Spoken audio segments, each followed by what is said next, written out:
Hello friends, स्वागत है हमारे YouTube channel Future Exam with Mohit में। और दोस्तों, मेरा नाम मोहित कुमार। और दोस्तों, आज की जो क्लास है वो आपकी बहुत ज़्यादा मोस्ट इम्पोर्टेंट क्लास होने वाली है।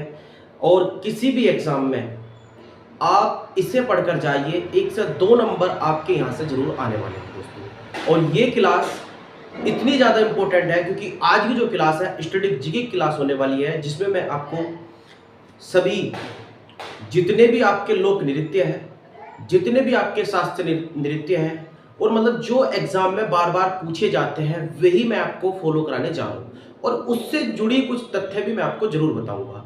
तो चलिए दोस्तों, आज की क्लास शुरू करते हैं। और जैसा कि आप क्लास को देखते हैं, और ये दोस्तों आपके सामने है, सर्वप्रथम मैं लिखा है भारत के लोक नृत्य और शास्त्रीय नृत्य, जो कि स्टैटिक जीके का पोर्शन है। यहाँ से 1 या 2 नंबर आपके जरूर मिलेंगे और हर एक एग्जाम में यहाँ से पूछता है दोस्तों।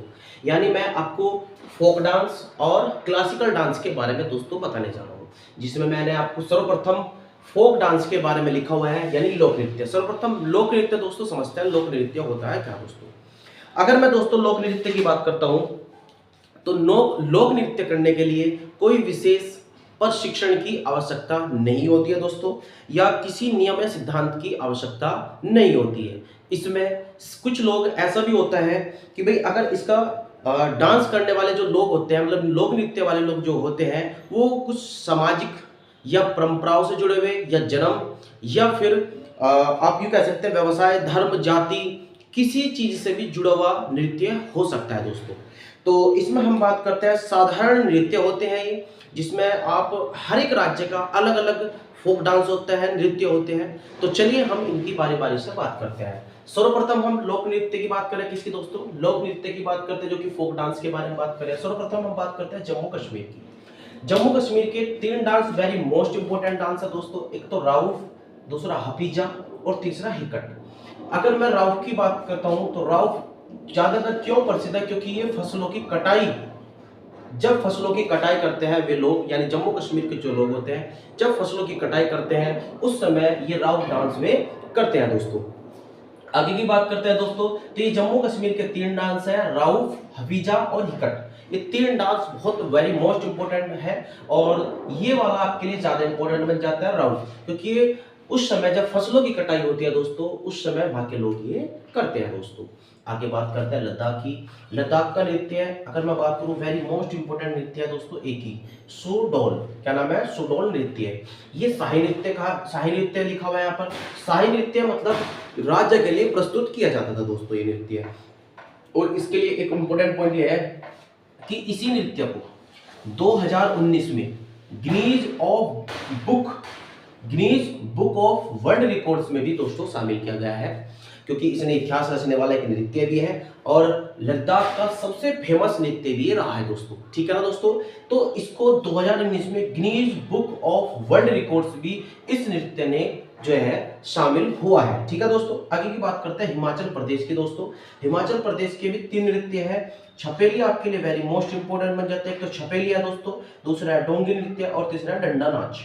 डंडा नाच नृत्य है दोस्तों। और सर्वाधिक जो इंपोर्टेंट है वो आपका छपेली नृत्य है दोस्तों, क्योंकि छपेली नृत्य की अगर हम बात करें तो प्रसिद्ध लोक नृत्य भी है दोस्तों। तीसरी बात, एक हाथ में क्या होता है? रुमाल, और दूसरे हाथ में होता है दर्पण। मतलब ये कि जब आप छपेली डांस करते हो, या छपेली डांस यानी हिमाचल प्रदेश के जो लोग होते हैं जो इस लोक नृत्य करते हैं, यानी छपेली लोक नृत्य करते हैं, तो उनके एक हाथ में रुमाल होता है दोस्तों और दूसरे हाथ में दर्पण होता है। तब वे उन दोनों चीजों को लेकर वे इस छपेली डांस को करते हैं। और सबसे प्रसिद्ध नृत्य भी है हिमाचल प्रदेश का दोस्तों, छपेली। ठीक है ना। अगली बात करते हैं उत्तराखंड की दोस्तों। उत्तराखंड की बात करें तो उत्तराखंड के 2 नृत्य हैं, गढ़वाली और कामयोनी। दोनों ही इंपोर्टेंट है दोस्तों। ठीक है दोस्तों। और बात करते हैं उत्तर प्रदेश की। उत्तर प्रदेश के वैसे तो सभी राज्यों के बहुत सारे डांस हैं, लेकिन जो वेरी मोस्ट इंपोर्टेंट डांस है और जो आपके एग्जाम में पूछे जाते हैं, हम उन्हीं को ही कवर कर रहे हैं। उत्तर प्रदेश की बात करते हैं। उत्तर प्रदेश में नौटंकी आता है दोस्तों, एक तो इंपोर्टेंट होता है, एक रासलीला होती है दोस्तों, एक कजरी होता है, एक मयूर नृत्य होते हैं। अगर मैं मयूर नृत्य की बात करूं तो ये ब्रज क्षेत्र के लोग करते हैं, यानी ब्रज क्षेत्र से जो ब्रज क्षेत्र का ही नृत्य है दोस्तों। और इसमें नर्तकी मोर के पंख के वस्त्र धारण कर इस डांस को करते हैं। यानी जो ब्रज क्षेत्र के जो लोग हैं, यानी ब्रजवासी जो लोग हैं, वे मयूर जो नृत्य करते हैं वो मोर के पंख के वस्त्र धारण कर कर ही इस डांस को करते हैं दोस्तों। चलिए दोस्तों आगे की बात करते हैं, पंजाब राज्य की बात करते हैं। तो पंजाब राज्य में दो नृत्य इंपॉर्टेंट है, एक तो आपका भांगड़ा डांस और एक है गिद्धा डांस। भांगड़ा और गिद्धा दोनों ही वेरी मोस्ट इंपोर्टेंट है। भांगड़ा की बात करते हो तो भांगड़ा आपका पुरुष प्रधान नृत्य है दोस्तों, यानी पुरुष उसको ज्यादा करते हैं, ठीक है ना। और ये जो त्योहार यानी क्या लगता है, ये जो डांस होता है भांगड़ा, ये आपका बैसाखी पर्व पर किस दिन मनाया जाता है, बैसाखी पर्व पर मनाया जाता है दोस्तों। कब मनाया जाता है, बैसाखी पर्व पर मनाया जाता है, ठीक है ना। जब बैसाखी का त्योहार आता है उस दिन ये भांगड़ा डांस करते हैं दोस्तों। और गिद्धा की बात करते हैं तो ये महिला प्रधान नृत्य है, यानी महिला इसमें डांस करती है, महिला ज्यादा प्रधान होती है इस डांस में। और दोस्तों ये जो महिलाएं डांस करती है वो दोस्तों या तो कोई उत्साह या फिर कोई सामाजिक अवसर पर ये डांस वे महिलाएं करती है। तो दो डांस पंजाब के इंपॉर्टेंट है, कौन कौन से, भांगड़ा और गिद्धा डांस।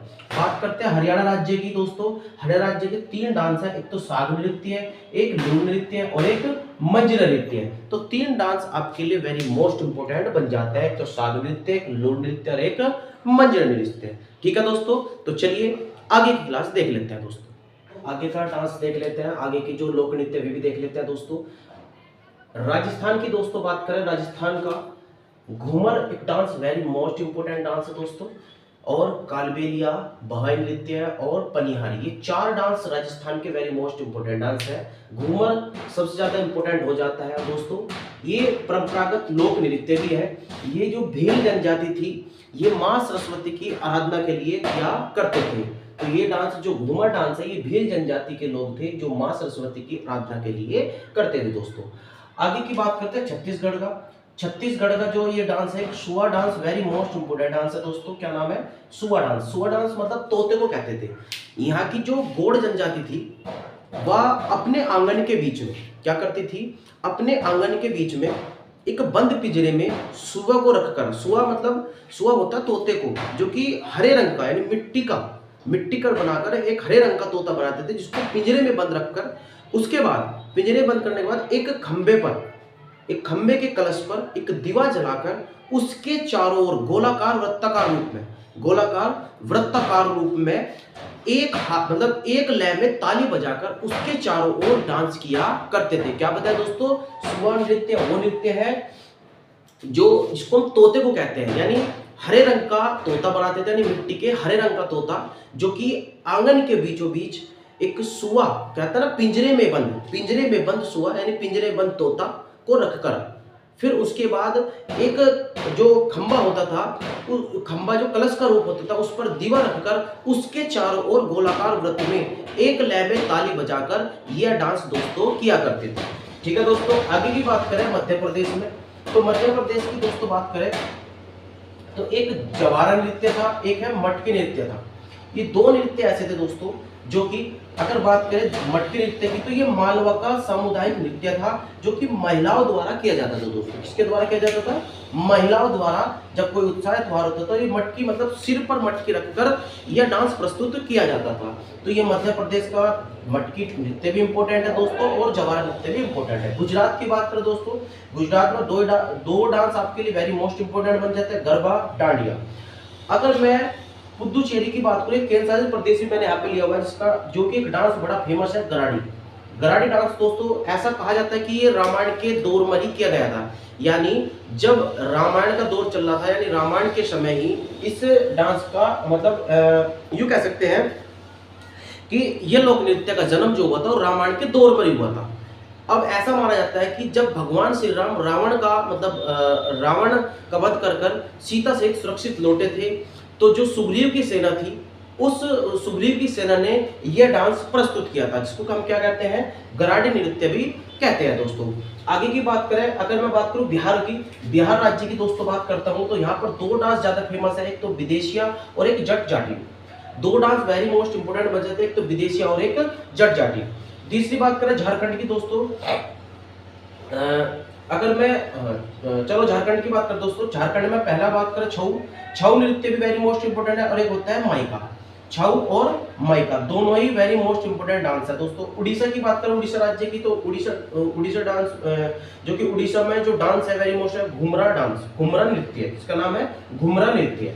और दोस्तों अगर पश्चिम बंगाल की बात करें, पश्चिम बंगाल राज्य की, तो दो नृत्य वेरी मोस्ट इंपोर्टेंट है, एक तो धानुची या फिर धानुची नृत्य बोलते हैं, और एक डांस है कीर्तन। ये दोनों ही डांस वेरी मोस्ट इंपोर्टेंट है पश्चिम बंगाल के, धानुची या फिर धनुची या फिर धुनाची, ये जो दोनों नाम है एक ही नाम है। और दोस्तों ये नवरात्र में, जब नवरात्र पूजा चलती है, दुर्गा पूजा में ये नृत्य किया जाता है। कौन सा? धुनाची नृत्य, बड़ा ही फेमस डांस है दोस्तों। अगर बात करते हैं महाराष्ट्र राज्य की, तो लवणी और तमाशा दोनों ही वेरी मोस्ट इंपोर्टेंट डांस है। सर्वप्रथम अगर बात करूं तो लवणी ज्यादा इंपोर्टेंट डांस बन जाता है आपका महाराष्ट्र का दोस्तों। अगर मैं बात करूं नागालैंड की, तो नागालैंड के दोस्तों दो डांस वेरी मोस्ट इंपोर्टेंट है, एक तो मोडसे, एक चोल, दोनों ही डांस वेरी मोस्ट इंपोर्टेंट है, लेकिन सर्वप्रथम ज्यादा इंपोर्टेंट आपके लिए मोडसे बन जाता है। और मेघालय नृत्य की बात करें तो मेघालय का एक ही मोस्ट इंपोर्टेंट डांस है जो कि बांग्ला नृत्य है। और दोस्तों अरुणाचल प्रदेश की बात करूं तो अरुणाचल प्रदेश का दो नृत्य होते हैं, एक तो मखोटा, एक होता है युद्ध नृत्य। ठीक है दोस्तों, अगर मैं असम राज्य की बात करता हूं तो Bihu dance very most important है, जो कि कितनी बार एग्जाम में पूछ भी चुका है। और एक बागुरुम्बा डांस भी वेरी मोस्ट इंपोर्टेंट होता है, और एक है काली गोपाल। अगर मैं इन दोनों डांस की, ये भी एग्जाम में कितनी बार पूछ चुके हैं। और बागुरुम्बा तो अभी हाल फिलहाल में एनटीपीसी का जो एग्जाम हुआ था, उस एग्जाम में भी बागुरुम्बा डांस का पूछा हुआ है दोस्तों। अगर मैं मणिपुर डांस की बात करता हूँ दोस्तों, मणिपुर के दो डांस है, एक तो लाई होरबा और एक है जगाई नृत्य है, यानी लाई होरबा और जोगाई नृत्य है। तो ये जितने भी नृत्य थे दोस्तों, मैंने जितने भी राज्य से जुड़े नृत्य थे वे मैंने आपको कराए हैं दोस्तों। अभी मैं आपको जो अगले जो डांस कराने जा रहा हूं, मतलब मैं आपको जो कराने जा रहा हूं वो आपको मैं क्लासिक डांस कराने जा रहा हूं दोस्तों। अभी मैंने जितने भी डांस जो निपटाए वे सारे लोक नृत्य डांस मैंने आपको करवाए हैं, यानी फोक डांस मैंने आपको करा दिया सभी राज्यों की। अब हम 8 जो कि आपके शास्त्रीय नृत्य है उनकी भी बात कर लेते हैं दोस्तों। चलिए दोस्तों आगे क्लास देख लेते हैं। तो चलिए दोस्तों क्लासिकल डांस के बारे में जान लेते हैं। शास्त्रीय नृत्य जो कि मैंने बताया था, शास्त्रीय नृत्य के लिए दोस्तों नियम और सिद्धांत की जरूरत पड़ती है, प्रशिक्षण की आवश्यकता बहुत ज़्यादा होती है। इसमें माहिर लोग ही इस डांस को कर पाते हैं, मतलब जो एक बड़े दबके के जो लोग होते हैं, मतलब यूँ कह लीजिए जो उच्च प्रशिक्षित या पेशावर नृत्य के द्वारा ही इस डांस को सीख सकते हैं। और दोस्तों ये शास्त्रीय नृत्य वेरी मोस्ट इंपोर्टेंट है एग्जाम में, और 8 ही नृत्य है, और 8 नृत्य आप बड़ी आसानी से याद रख सकते हैं दोस्तों, बड़ी आसान भाषा में। जो कि अगर मैं 8 नृत्य की बात करता हूँ तो पहला नृत्य आपका आ जाता है भरतनाट्यम। भरतनाट्यम दोस्तों ये जो शास्त्रीय नृत्य है तमिलनाडु के अंतर्गत किया जाता है दोस्तों, यानी तमिलनाडु राज्य में किया जाता है। कथक और कथकली, कथक आपका उत्तर प्रदेश का शास्त्रीय नृत्य है दोस्तों। किसका है? कथक आपका उत्तर प्रदेश का शास्त्रीय नृत्य है दोस्तों। कथकली की बात करें तो ये भी आपका केरल राज्य का है। कथकली और मोहिनीअट्टम, यानी एक राज्य के दो शास्त्रीय नृत्य है दोस्तों। कौन कौन सा? कथकली और मोहिनीअट्टम। कथकली और मोहिनीअट्टम दोस्तों, कथकली और मोहिनीअट्टम केरल राज्य के दो शास्त्रीय नृत्य है दोस्तों। और कचिपुड़ी की बात करें, कचिपुड़ी आपका आंध्र प्रदेश राज्य का शास्त्रीय नृत्य है दोस्तों। और शास्त्रीय नृत्य आपका असम का है, जो कि ये ग्रुप डी में भी पूछा हुआ है। अभी हाल में जो ग्रुप डी का एग्जाम हुआ था दोस्तों, उसके अंदर भी ये आपका नृत्य आपसे पूछा था। शास्त्रीय नृत्य किस राज्य का शास्त्रीय नृत्य है दोस्तों? तो ये असम राज्य का शास्त्रीय नृत्य है। और मणिपुरी और ओडिशा तो याद करना बड़ा ही मतलब क्या नाम की आसान है। मणिपुरी मणिपुर का हो गया दोस्तों, ओडिशा का राज्य का शास्त्रीय नृत्य है। तो ये सभी दोस्तों मैंने आपके भारत के लोक नृत्य और शास्त्रीय नृत्य पूरा कंप्लीट आपको मैंने कराया है। और एक एक जिस राज्य का जो इंपॉर्टेंट लोक नृत्य था या जो शास्त्रीय नृत्य था वो मैंने आपको दोस्तों करा दिया। तो दोस्तों अगर हमारी वीडियो आपको अच्छा लगे तो प्लीज़ चैनल को सब्सक्राइब करिए, बेल आइकन को प्रेस कर लिए, ताकि हमारी आने वाले वीडियो को नोटिफिकेशन आपको मिलता रहे। और दोस्तों कमेंट्स में बताएं कि वीडियो का कौन सा पार्ट या वीडियो आपको कैसी लगी। ठीक है दोस्तों, थैंक यू। आगे की वीडियो के लिए हम आपको नोटिफिकेशन के जरिए आपको बताते रहेंगे। या दोस्तों हमारी जो भी आने वाली वीडियो होगी, अगर आप हमारे चैनल पर नए हैं तो प्लीज़ चैनल को सब्सक्राइब कर बेल आइकन को प्रेस कर हमारी जो भी नई वीडियो आपकी आएगी वो आपको मिल जाएगी। तो थैंक यू दोस्तों।